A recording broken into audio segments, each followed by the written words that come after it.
Guys, I want to go over some changes we're making here at Tropical Snow. Some of these changes are going to be making our lives easier. Some are going to be reaching out to our community, and others are going to test our team's strength. So to get right into it, we're going to be going into our internal changes, our community outreach, and the how and why we're going to be making these changes. I'm really excited about the improvements we are making as a team, and I have full knowledge that you guys are capable of them. So without further ado, let's get right into our internal changes we're going to be making in the business. So we are getting rid of our old ice shavers and acquiring the Swanson SI100 block ice shaver. Now, the Swanson SI100 is not your everyday, $20 Walmart snow cone machine. And that's why I want to get into how careful you have to be with it and make sure that you guys know how to work it because of how big of an investment it is. The SI100 for each machine has a retail price of $2,000 and a weight of 75 pounds. Now, we are going to have a further in-depth training session, but I will be going over the basics now. So, to your guys' recommendation, we are going to be running it with a foot pedal, and so all you have to do is you press down on it, and the reason why it's just so big for us is because it allows you to use both hands when interacting with the customer and, when packing the snow cone to do, whatever you guys need to. So, how do you work the machine? It's pretty simple. You put the block of ice in the machine, you center it on the shaving disc, and close the shield, turn the machine on, and step on the pedal. Now we have to be careful. If you turn the blade too high, it will wear down the ice a lot faster, so be careful for that. So why is this new shaver so much better than the ones we've had in the past? Well, the big thing is it holds more ice, up to 7 pounds square, and it shaves 4.6 pounds of ice per minute, which is going to help our production when we have those busy periods and rush hour. And another big thing is not only are we going to be getting our ice faster, but we're going to be getting a lot better quality. It's going to be producing a smooth consistency, and what that means for us is that instead of having a snow cone with a bunch of the flavor at the bottom, it's going to absorb the flavor a lot better and distribute itself throughout the whole snow cone instead of just leak to the bottom. So not only are we upping the production of it, the quality of the actual ice itself, but we're going to be upping our distribution as well, and that's going to be through our community outreach. So I have 2 new projects for that. Number one, we're going to be providing free snow cones to our elementary, middle, and high school here in Jonesboro for no charge, and we are planning to expand our business by selling at all of the Arkansas State home games. So the thing about having our hand in the community is not only is it the smart thing to do, but it's the right thing to do. It's going to be gaining that brand loyalty, and also what kid doesn't love a free snow cone? And another thing is it also helps with competitors. If they see how big of a hand we actually have in this community, it's going to make them not as eager to get in here.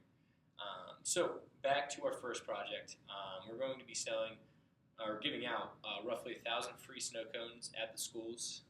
So if you look into the logistics, a variable cost for each one of our snow cones is 27 cents. So we'll be incurring a $270 loss, but we are expecting to gain enough customers back through this to make back our money. Now, referring to the Arkansas State football games, we have 6 of them. So Missouri, Missouri State, Idaho, Louisiana Lafayette, Georgia State, and Texas State. And we will be at every one. It's going to take a lot of effort from our team to set up. And what I mean by setting up is, getting the trucks back and forth, getting there early on game days so that we can get power and actually just serving. We're going to be, our projected sales are 300 snow cones within that period.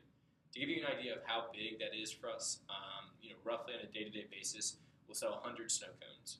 So, and this is also in a condensed period of time at the Arkansas State games because we'll be selling before and during the games, but we're looking to triple our sales. So how we're going to equip that, instead of just having 2 team members in the truck, we're going to be doubling that and putting 4 team members, and that way, we're really prepared. Also, within the week, we're going to start storing a lot more ice for this so that we have enough ice we don't run into any trouble. So I can't stress enough that without each and every one of you, I can't do this. I can buy every ice machine. I can plan every event, every little project that I want to. But if I don't have a dedicated team who knows how to freeze the ice, store it, and assemble, and just have that trust, this fails. It's a lot of change, and our team is small, but I have no problem trusting that you will embrace and excel with these changes because of how loyal you are to this team and our product. I'm happy to equip our team with the best equipment, the best machines, because I think it's only fair that if you guys are going to put in all this ambition and hard work, that I give you guys that. Not only is it your hard work, but where we're going as a company in general. So speaking of companies, I have a question. When was the last time any of you guys went to Blockbuster? Maybe a week, a month, probably years. Not many people know this, but in 2000, Reed Hastings, the CEO of Netflix, came down to have a meeting with the CEO of Blockbuster, John Attico, and Reed Hastings was laughed out of the room and told that his idea would never work. So let's look back today. Blockbuster went bankrupt in 2010, and Netflix is now worth $28 billion today. Right around 10 times what Blockbuster was worth. But how does this apply to you? Tropical Snow might be the only snow cone distributor in Jonesboro right now, but we should never settle and always look to challenge the status quo. Let's say we settle with our older machines and we don't look to expand. That leaves the perfect entrance to the market for competitors like Kona Ice and Shame the Planet, who have already talked about coming into Jonesboro. I'll take the vast majority of the responsibilities for looking on ways to expand our company and apply these new changes, but how can you help me in this? I'm going to ask 4 things. 1, have a positive attitude.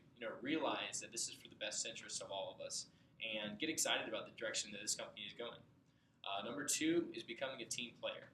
The Arkansas State games are going to be a high volume of customers and require us to really get together and help each other out. If one of us fails, we all fail. Number 3, just learning the skills to work machines and knowing how to use them. Communication is key on that. Just ask as many questions as you need to until we get everything perfect. And the last one, number 4, is take pride in what you do. Believe it or not, I was in all of your shoes a few years ago. I was just a normal snow cone seller, and I did it because I needed a little bit of money, just some extra money. But I learned to take pride in my work because it gives me that satisfaction in knowing that I gave something my all. And that feels good when I'm able to make things work in a desired manner where it helps someone provides a service. For the most part, you have no idea who any of these people are.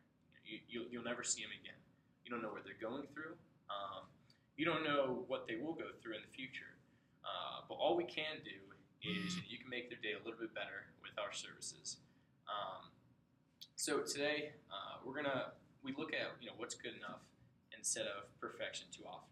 And not only is this a lesson for you guys here when we're working, but throughout your life, take pride in everything that you do because no matter what it is, you always come out better if you put your best foot forward.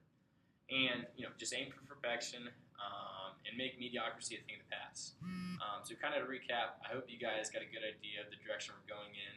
So from the management side, we're trying to do everything for you guys. We know the internal operations, our community outreach, and how we plan on adapting. Thank you guys very much.